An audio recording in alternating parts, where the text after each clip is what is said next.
Hasdini kaibusuk sak hamnokni morgo dumtong hayake dumkri hingkangke asak hamlago ketal ketlangnani bagui pansudore tong ang bedeni phajingtui abosumung phirokmung rika yaksu montrikro Jishnu Deborma.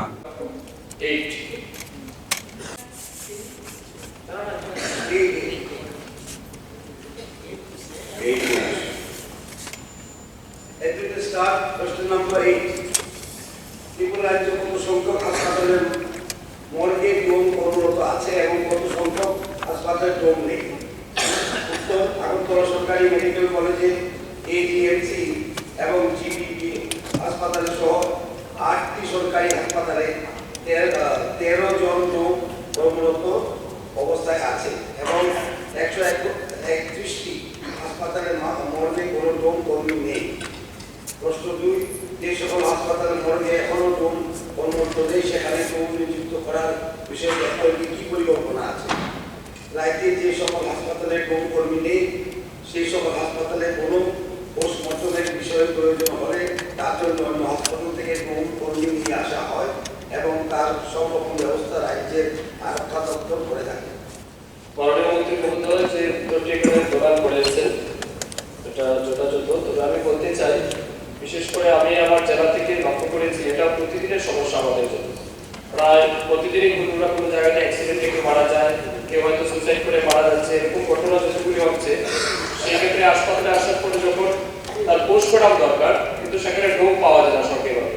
তো আমাদের যেমন ঊনকোটি জেলাতে ওইদিকে মাছপাড়া কিংবা কাঞ্চনপুরের দিকে একটা ডোম করে ব্যক্তিগতভাবে, তাকে সবাই প্রাইভেটলি টাকা দিয়ে আনতে হয়। এমন অনেকগুলি কেস আছে, অনেক গার্জিয়ান সেই টাকা অ্যাফোর্ড করতে পারে না কিংবা তারা এতটাই বিপদগ্রস্ত তাকে যেটা রিলিজ করা যায়।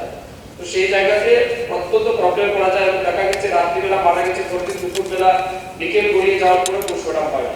টুমের প্রবলেম, রুম পেলেও তাকে অ্যাডভান্স টাকা দিতে হয়। তো অনেক সময় যারা পেশেন্ট পার্টি থাকে তারা দিতে পারে না।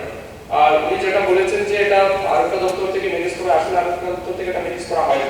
তারাও ডিপেন্ড হয় যে তখন এটা যারা জনপ্রতিনিধি থাকে কিংবা যারা আশেপাশে থাকেন কিংবা মৃতদেহের সাথে যারা থাকে তাদেরই বহন করতে হয়।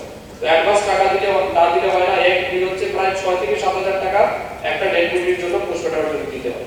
তো আমি মাননীয় মন্ত্রী মহোদয়ের কাছে আপনার মাধ্যমে অনুরোধ করব যে সমস্ত হাসপাতালগুলিতে এবং আমার জানা মতে আমাদের জেলাতে কিন্তু একজনের রুম নেই এখন পর্যন্ত। তো যদি অ্যাটলিস্ট 2-3 জন রুম যদি টোটাল ডিস্ট্রিক্টের মধ্যে রাখা যায় কিংবা প্রতিটা পিএসসি তে একটা করে যদি রাখা যায়, আমার মনে হয় আগামী দিনে যে সমস্যাগুলি আমরা পাচ্ছি ফেস করছি এগুলো অনেকটাই প্রবলেম হবে। তো সেই ক্ষেত্রে দপ্তর কিংবা মাননীয় মন্ত্রী যদি উদ্যোগ গ্রহণ করেন, আমার মনে হয় রাজ্যের মানুষের কল্যাণে এটা অনেক বেশি উপকৃত হবে। ধন্যবাদ। স্বাস্থ্য দপ্তর খোঁজ খবর নিয়ে দেখবে আর